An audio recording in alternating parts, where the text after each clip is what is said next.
नमस्कार, good evening, स्वागत, welcome आप सभी का मेरे इस वीडियो में। आज रविवार है, हेमंत ऋतु का पहला रविवार। आज अवकाश है,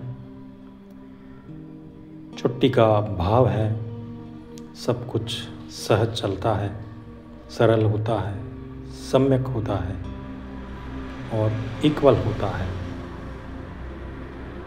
तो जीवन बड़ा व्यवस्थित लगता है। हेमंत ऋतु का ये आरंभ हुआ है अभी। शरद ऋतु का पहला भाग, जिसको हेमंत ऋतु कहा जाता है, और दूसरे भाग को शीत ऋतु कहा जाएगा। हेमंत ऋतु जिसे हम गुलाबी ठंड कहते हैं और शीत ऋतु को हरी ठंड कहते हैं, जो कड़ाके की जमी हुई गलन पैदा करने वाली, शरीर को प्रतिकूल असर देने वाली, उसे हरी ठंड कहते हैं।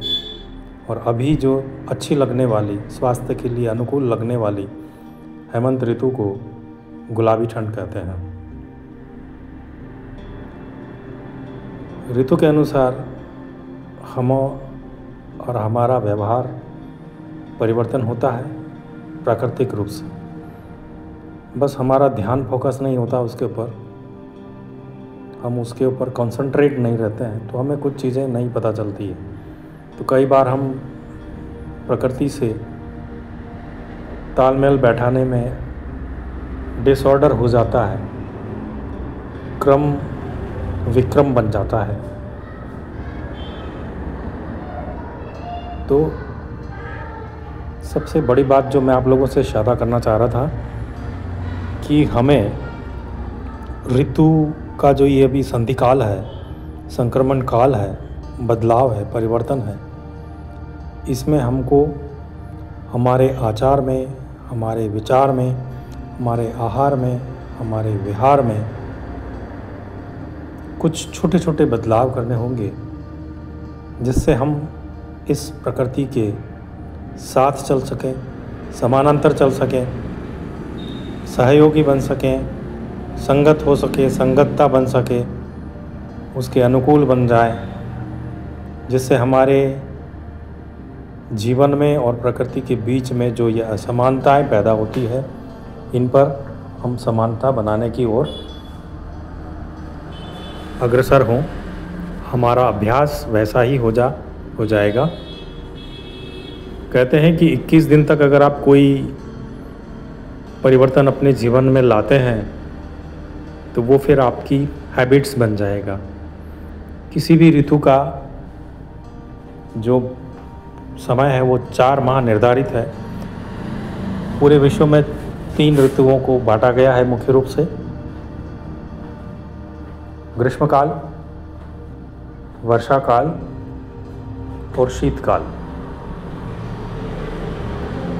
इन तीनों में 12 माह होते हैं, तो 4 माह एक ऋतु को होता है। लेकिन हमारे भारतीय समाज चक्र के अनुसार, भारतीय विद्वानों, ज्योतिष विद्वानों के अनुसार ऋतुओं को 6 भागों में बांटा है। एक वर्ष को 12 महीने के 6 भाग किए, यानी कि एक ऋतु 2 माह होते हैं। वो 3 ऋतुएं तो यही है समान। 3 ऋतुएं और है, हेमंत ऋतु है, बसंत ऋतु है और शिशिर और जोड़ा गया है इसमें, जिसे हम इसी का एक भाग कहते हैं। शिशिर ऋतु में जो कड़ाके की ठंड होती है, वो हमें सबको सही होने के लिए, संतुलित होने के लिए ये सीख देती है। हमारे शरीर में आयुर्वेद के अनुसार वात पित्त कफ समान रूप से होने चाहिए, सम होने चाहिए, एक निश्चित मात्रा में, न कम हो न अधिक हो। जब ये तीनों एक निश्चित मात्रा में रहते हैं तो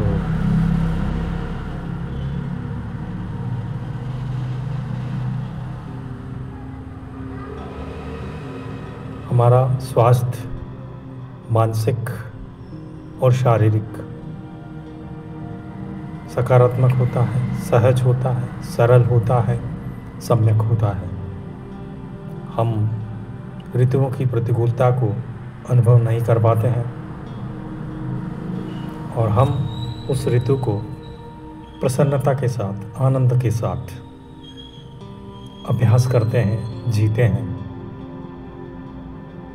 और जीवन की ऊंचाइयों की ओर निरंतर बढ़ते हैं। ये सभी जो चीज़ें हैं, हमारे विद्वानों ने हमें लिपिबद्ध करके उन पुस्तकालयों में पुस्तकों के रूप में संग्रहित किया है। आजकल इलेक्ट्रॉनिक्स फॉर्म में भी आ गए हैं, तो इनको हम देख सकते हैं। जो सुविधा अनुसार हो उस अनुसार हम इनका प्रयोग कर सकते हैं। हमारे आचार और विचार भी ऋतु के अनुसार होने चाहिए। ऋतु के अनुसार आचार विचार होने पर हमारा मस्तिष्क और मस्तिष्क का रूपांतरण मानसिक स्वास्थ्य को उत्तमता की ओर बढ़ाएगा, जिससे हमारा मन का प्रभाव शरीर पर पड़ता है। जब मन अगर संतुलित होगा तो शरीर स्वतः ही संतुलन की ओर आ जाएगा। मूल रूप से जैसा हम सोचते हैं वैसा ही हमारा शरीर व्यवहार करने लगता है, तो हम अनुकूलता की ओर बढ़ते हैं। वात, पित्त और कफ की जो मैंने बात की थी, तीनों ही ज़रूरी हैं, लेकिन एक संतुलित मात्रा में, एक निर्धारित मात्रा में, जो आयुर्वेद के चिकित्सकों ने, बड़े विद्वानों ने, विशेषज्ञों ने हमें बताया है। वायु, वात, ये भी ज़रूरी है। ये हमारे रक्त संचार को बना के रखता है, लेकिन इसकी मात्रा भी उचित होनी चाहिए। पित्त हमारे शरीर में उष्णता बनाए रखता है। अगर ये कम होता है या ज़्यादा होता है तो हमारी उष्णता फ्लक्चुएट करेगी, समान रूप से नहीं रह पाएगी, तो ये भी ज़रूरी है। और कफ, हमारे जितने भी संधि स्थान हैं शरीर में, जोड़ जो हैं, उनको लुब्रिकेंट्स का काम ये करता है, प्लस हमारे दिमाग की हालत को नमी प्रदान करता है, तो इसकी भी ज़रूरत है। जब ये तीनों की मात्राएं कम या ज़्यादा होती है तो हमारा शरीर और मन दोनों डिसऑर्डर हो जाते हैं, असंतुलित हो जाते हैं। जब ये तीनों चीज़ें शरीर में और मन में बराबर होगी तो आप ये मान के चलिएगा कि हम प्रकृति की ओर जा रहे हैं, प्रकृति के साथ जा रहे हैं, प्रकृति के सहयोगात्मक उसमें जा रहे हैं, सकारात्मक प्रकृति में जा रहे हैं, सम्यक प्रकृति में जा रहे हैं और इक्वल प्रकृति में जा रहे हैं।